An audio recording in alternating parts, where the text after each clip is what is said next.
Operation सिंदूर के बाद लगातार सेना पर बीजेपी नेताओं के द्वारा टिप्पणी की जा रही है।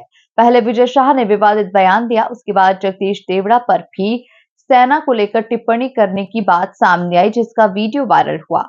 विजय शाह को उच्च न्यायालय की फटकार लगी, इस्तीफा मांगा जा रहा है। इन तमाम अटकलों के बीच पूर्व मंत्री और विधायक उषा ठाकुर का बयान सामने आया है। उषा ठाकुर का कहना है कि आप सभी इस बात को भली भांति जानते हैं कि किसी की भी मंशा इस प्रकार की हो नहीं सकती है कि कोई इस प्रकार की अनर्गल बयानबाजी करे। कई बार जुबान फिसल जाने के कारण ऐसी भ्रांतियां पैदा हो जाती हैं। हमें इस पर गंभीरता से विचार करते हुए इन विषयों को समझना होगा। वहीं विधायक और मंत्री के प्रशिक्षण को लेकर उषा ठाकुर ने कहा कि निश्चित रूप से इस प्रकार के प्रशिक्षण होना चाहिए, क्योंकि अगर अच्छा वक्ता बनना है, हर काम में अगर कुशलता प्राप्त करनी है, तो यह प्रशिक्षण तो निरंतर होना चाहिए। जन्म जयंती के इस अवसर पर 31 मई जो माँ का जन्म दिवस है, उस दिन प्रातः 8 बजे लगभग 300 उसमें बैंड दल है, उसमें भजन मंडलियाँ है, उसमें नाट्य दल है, ढोल पथक है, ऐसे सभी लोग माँ अहिल्या की परिक्रमा लगाकर उन्हें प्रणाम करेंगे, सलामी देंगे। और 108 दंपति मल्हारी मार्तंड के अंदर शिव जलाभिषेक करेंगे और यज्ञ की आहुति डालकर माँ अहिल्या को जन्म जयंती का प्रणाम करेंगे। ये पूरा आयोजन कहाँ पर होने वाला है दीदी? ये जो 31 मई का पूरा कार्यक्रम है, ये तो मुख्य राजबाड़ा पर ही होता है। प्रातः 8 बजे से इसका शुभारंभ हो जाता है और 28 मई को 28/5/2025 को जाल सभागृह में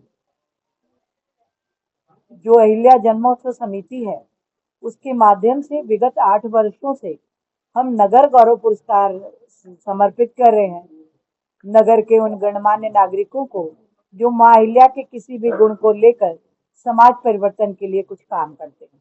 दीदी कितने स्टेज लगेंगे, कितनी कहाँ से कहाँ तक ये यात्रा भी निकाली जाएगी?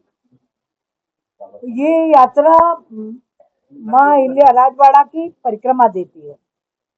मुख्य अतिथि के रूप में कोई शामिल होंगे? मुख्य अतिथि के रूप में हमने माननीय संस्कृति मंत्री जी को और माननीय मुख्यमंत्री जी को सादर आमंत्रित किया। कल मुख्यमंत्री जी कह के गए हैं कि जो 20 तारीख से लेकर 30 तारीख तक जो 10 दिवसीय उत्सव मनाएंगे माँ अहिल्या उत्सव, तो उसी कड़ी में ये भी शामिल रहेगा? ये उसी में शामिल है। ये तो विगत 8 वर्षों से निरंतर हो रहा है, आप सब देख रहे हैं, तो ये भी उसी कड़ी का एक अभिन्न हिस्सा है। कितने लोगों के शामिल होने की आशंका है? मुझे लगता है जो भी माँ अहिल्या के भक्त हैं, जिन्हें इंदौर की संस्कृति से प्रेम है, वो सब शामिल होंगे। किसे सम्मानित किया जा रहा है?